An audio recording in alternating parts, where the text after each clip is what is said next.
Assalamualaikum warahmatullahi wabarakatuh. Waalaikumsalam warahmatullahi wabarakatuh. Ya, Selamat pagi Bu Tifa. Nah, di sini saya terlebih dahulu memperkenalkan diri. Saya Novi Ayunintias Widianti. Saya CJP Angkatan 6 Kota Madiun.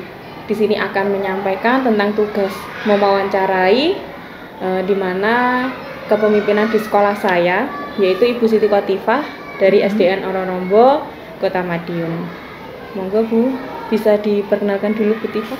Baik, terima kasih Bu Novi.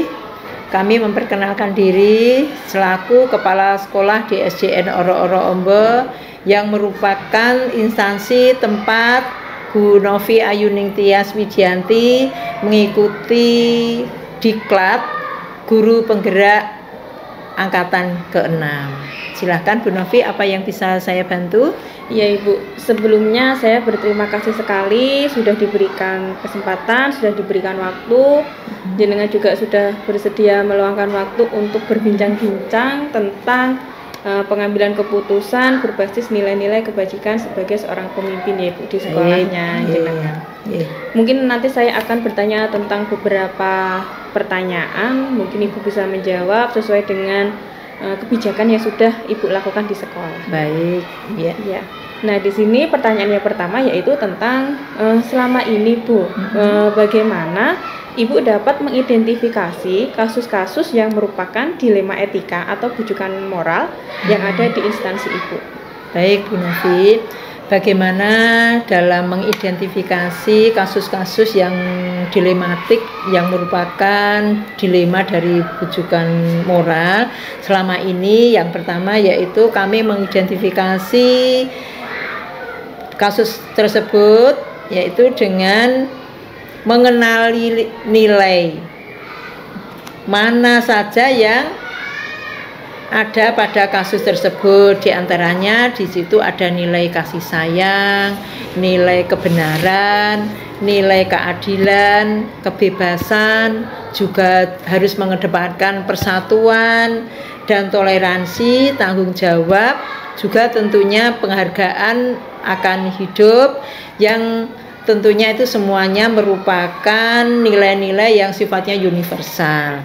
Kemudian selain itu kami juga melanjutkan dengan mengidentifikasi dengan siapa saja kasus ini atau siapa saja yang terlibat. Dilanjut juga diidentifikasi dengan menyesuaikan atau berdasarkan fakta yang ada. Kemudian kami juga identifikasi untuk mengembangkan dengan berkoordinasi dengan pihak-pihak yang terlibat.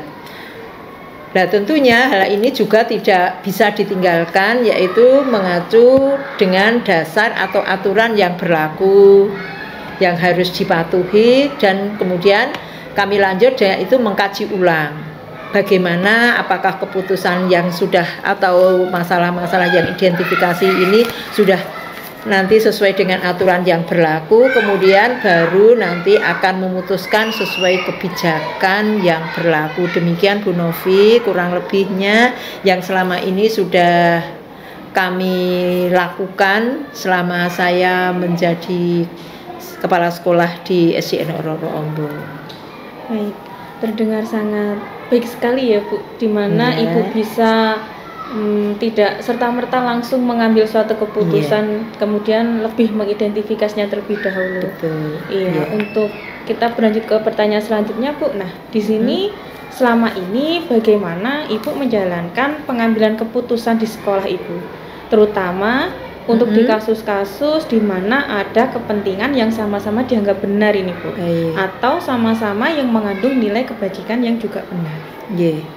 Baik Bu Novi, untuk yang ini bagaimana saya harus mengambil keputusan kalau ada dua hal yang harus ditentukan, padahal dua-duanya baik namun itu sangat berlawanan. Nah, tentu kami juga tidak langsung, tapi perlu kami kaji terlebih dahulu, yaitu dengan mencari informasi yang datang dari berbagai kasus tersebut, kemudian mengidentifikasi tadi nilai-nilai tadi, kebajikannya yang saling bertentangan tadi perlu dikaji lagi situasinya yang bagaimana nanti yang bisa lebih baik dalam mengambil keputusan, kemudian menentukan identifikasi yang tadi sudah digali tadi, dan tentunya koordinasi atau kita berdiskusi dengan pihak-pihak yang terlibat, ya.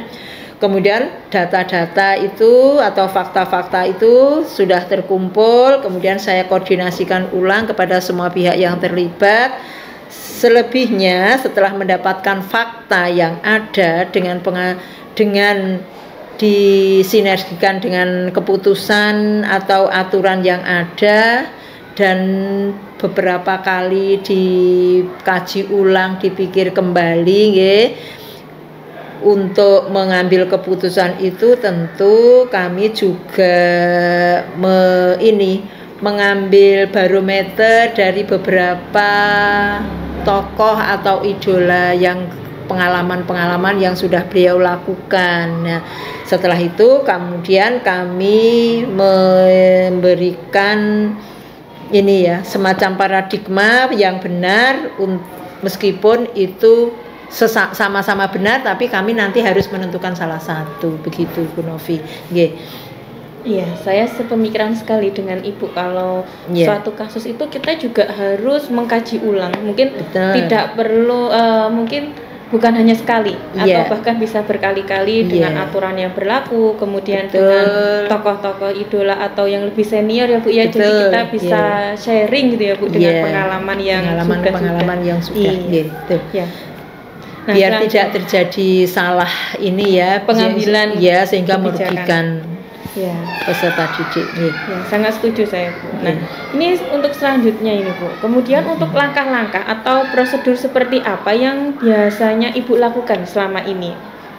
Mungkin bisa dijelaskan ya, Bu. Untuk prosedur atau langkah-langkah yang bisa kami laksanakan selama ini, yaitu mengenali dulu nilai-nilai yang bertentangan itu. Kita kenali dulu, kita kaji dulu, kemudian menentukan siapa yang terlibat dalam situasi itu. Misalnya ada dari pihak wali kelas atau guru bisa terdiri dari guru kelas, guru mapelnya, juga bisa dengan teman akrab siswa, dan tentunya kami juga menggali itu juga melalui orang tua. Kemudian fakta-fakta yang sudah terkumpul dan sudah relevan dengan situasi itu kami uji kebenarannya atau salah atau benarnya.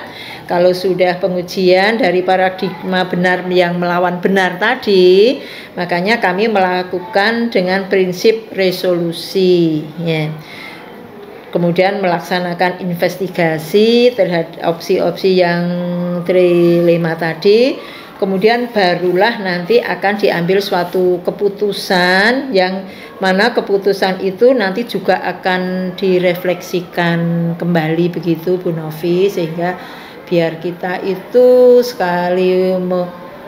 kalau ada sesuatu masalah tidak langsung berpihak ke sini, langsung memutuskan, begitu.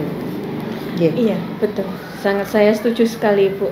Sangat bagus sekali langkah-langkah yang sudah Ibu ambil selama ini dalam mengambil kebijakan di instansi Ibu sebagai seorang pemimpin, ya Bu. Yaitu mengidentifikasi nilai apa yang saling bersinggungan, padahal keduanya benar dengan benar, kemudian juga mengujinya ulang untuk mendapat kebijakan yang sangat bijak sekali dan bisa untuk semuanya, ya Bu, ya. Nah, kemudian Bu, dari semua langkah-langkah tadi atau hal-hal apa saja yang selama ini Ibu anggap itu efektif, Bu, dalam pengambilan keputusan pada kasus-kasus dilema etika? Baik, ya.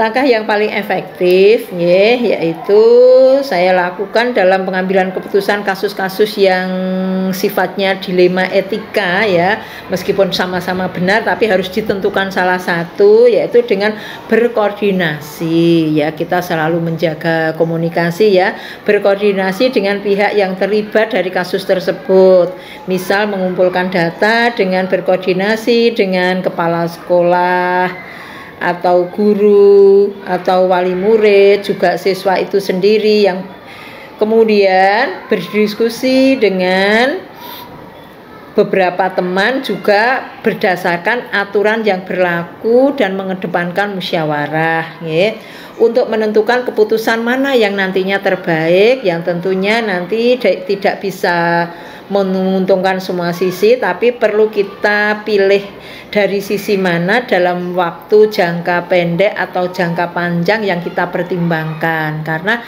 kalau keputusan hanya menguntungkan waktu di jangka pendek, itu nanti merugikan jangka panjang kan juga kurang pas. Begitu Bu Novi. Betul. Sangat betul sekali ya Bu. Dari yang Ibu sampaikan tadi untuk pengambilan langkah yang paling efektif, saya juga setuju Bu. Kalau berkomunikasi adalah kunci yang paling utama ya Bu, dalam mengambil suatu keputusan dan kebijakan. Sehingga kita juga harus mendengar dari beberapa sisi, tidak hanya dari satu sisi saja ya Bu ya. Ya. Untuk selanjutnya Bu, menurut Bu Tifa, hal-hal apa saja yang selama ini merupakan tantangan dalam pengambilan keputusan pada kasus-kasus dilema etika? Iya, yang palingan menjadi tantangan itu yaitu karena suatu dilema itu kan kita harus menentukan salah satu. Padahal keduanya itu sama-sama benar, namun kita tidak mungkin memilih keduanya. Hal itulah yang menjadi tantangan saya, maka di mana sesuatu yang saling benar itu yang sangat bertentangan di kasus tersebut ya, itu saya tentukan, saya pilih mana keputusan itu yang lebih menguntungkan atau berpihak kepada siswa, sehingga ke depan siswa itu biar tetap bisa mengembangkan potensinya dengan adanya keputusan ini, sehingga siswa tidak dirugikan. Begitu Bu Novi. Iya Bu, yang tentunya kebijakan itu pasti diambil atau diputuskan untuk berpihak, berhamba kepada siswa ya Bu. Betul. Agar lebih menguntungkan siswa juga. Jadi untuk kedepannya juga bisa lebih baik lagi pengembangannya pada siswanya. Selanjutnya, apakah Ibu memiliki sebuah tatkala ada jadwalnya Bu, jadwal tertentu dalam sebuah penyelesaian sebuah kasus dilema etika? Apakah Ibu langsung menyelesaikan di tempat atau memiliki sebuah jadwal untuk menyelesaikannya? Bentuk atau prosedur seperti apa yang Ibu jalankan selama ini Bu? Kira-kira? Baik, kalau ada suatu kasus tentu tidak bagus juga kan kalau langsung kita putuskan, karena sesuatu itu perlu dipikirkan dampaknya. Maka kami juga adakan jadwal ya Bu Novi, jadi ada jadwal tertentu untuk menyelesaikan kasus tersebut, terutama dilema etika dengan pembelajaran murid di kelas, di mana saya harus menghimpun terlebih dahulu beberapa kasus dan kesulitan yang ada tersebut, kemudian dijadwalkan untuk dikoordinasikan dengan guru, wali kelas, dengan orang tua, yang sekiranya orang tua itu bisa hadir kapan kan juga perlu ada komunikasi terlebih dahulu, jadi tidak langsung kita putuskan saat itu juga. Dalam hal ini untuk kasus yang diselesaikan akan tidak menyebabkan setelah ada keputusan sehingga menimbulkan kasus yang baru seperti itu. Jadi perlu dirancang, perlu direncanakan, perlu dijadwalkan terlebih dahulu seperti itu Bu Novi. Mungkin juga kami kalau suatu saat ada perlu koordinasi, juga koordinasi hal-hal ini dengan tentunya tidak akan bisa terpisah dengan komite sekolah, karena bagaimanapun komite sekolah merupakan mitra dari sekolah. Begitu Bu Novi. Iya. Ya Bu ya, jadi dalam mengambil suatu keputusan berkoordinasi menjadi kunci yang utama. Betul. Baik dengan guru sebagai penghimpun data dan fakta yang ada di kelas, kemudian dengan orang tua sebagai pendidikan yang paling utama di rumah, dan kemudian komite ya Bu dengan mitra sebagai mitra dari sekolah. Sangat setuju sekali dan sangat baik sekali Bu ya kebijakannya. Nah, di sini saya melanjutkan ke pertanyaan selanjutnya Bu. Adakah seseorang atau faktor-faktor apa yang selama ini mempermudah atau membantu Ibu dalam pengambilan keputusan dalam kasus-kasus dilema etika? Ya, pasti ada ya pihak-pihak yang membantu saya karena saya bekerja berdasarkan tim, tidak seorang diri. Pemikiran satu orang dibandingkan 2 dan 3 orang kan nanti hasilnya juga berbeda. Yang mendukung saya atau membantu saya ya dari Bapak Ibu guru, Dewan Guru itu sendiri yang tahu persis dengan kasus-kasus yang terjadi sehingga kami bisa musyawarah, bisa diskusi untuk mengambil keputusan. Jadi dari Dewan Guru maupun pihak-pihak yang mengetahui persis terhadap kasus tersebut yang kami libatkan untuk kami ajak diskusi, musyawarah atau menentukan keputusan. Seperti itu Bu Novi mungkin ya. Mungkin juga bisa itu ya Bu melibatkan pengawas atau mungkin dari dinas pendidikan sebagai pengambil keputusan yang tertinggi ya Bu ya. Karena dinas pendidikan maupun pengawas adalah selaku merupakan istilahnya bukan atasan ya pembina ya, pembina dari kami. Ada apa-apa kami juga harus konsultasi dan minta petunjuk maupun pengarahannya. Yang lebih sering justru ke pengawas seperti itu karena beliau juga banyak pengalaman di bidang ini. Sebelum jadi pengawas juga sudah pernah mengalami jadi guru dan kepala sekolah, tentu pengalamannya lebih mumpuni gitu. Sebagai senior juga ya Bu ya, pengalamannya jadi lebih banyak untuk bertanya dan berkomunikasi. Iya. Untuk selanjutnya Bu, dari semua hal yang telah Ibu sampaikan tadi, kira-kira pembelajaran apa yang Ibu petik dari pengalaman Ibu selama mengambil keputusan dilema etika?